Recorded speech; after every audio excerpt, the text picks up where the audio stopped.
rero mwavuze muti mbega barafise impusha bakora bemerewe.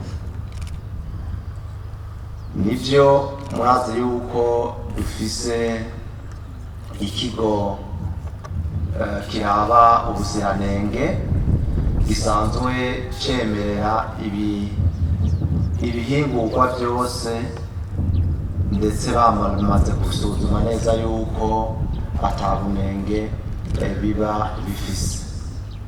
Hariho rero n'izindi nzego ziba zijejwe kwemerera novuga aya mashirahamwe aba aja guhingura yaba ibinyobwa cyangwa n'ibindi n'ibifungurwa n'ibindi. Rero icyo twagiye tubona kenshi ni uko izi nzoga ugiye novuga ku rubuga ngurukanabumenyi rwa kirya kigo kijeje kuraba ubuziranenge, mugabo rero iyo aba bariko barakora tugasanga harimwo novuga alcohol nini, tukaza kubibona abenegihugu amagara yabo ariko aramera nabi, tukibaza tuti mbega biva kuki?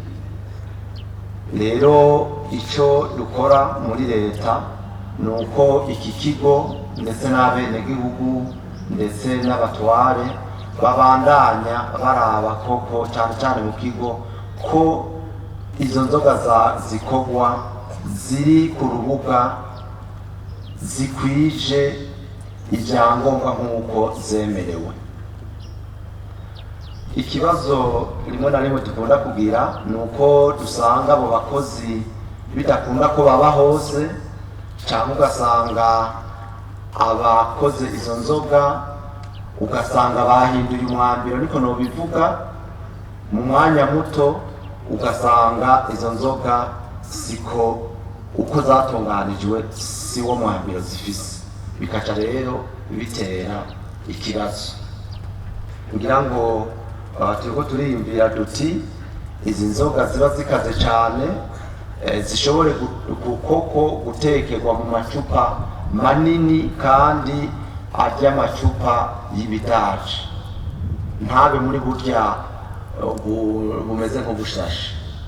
Ikindi ni uko tuvuga duti reka turabe neza koko twongereze umurindi wo kuraba izo nzoga aho dusanze koko iyo nzoga isanzwe yemerewe, tukayikura ku rubuga tukajya kuyipima tugasanga koko ntihuye n'ivyo bari batanze ubwa mbere, ubwo ruganda koko ruca rwugagwa.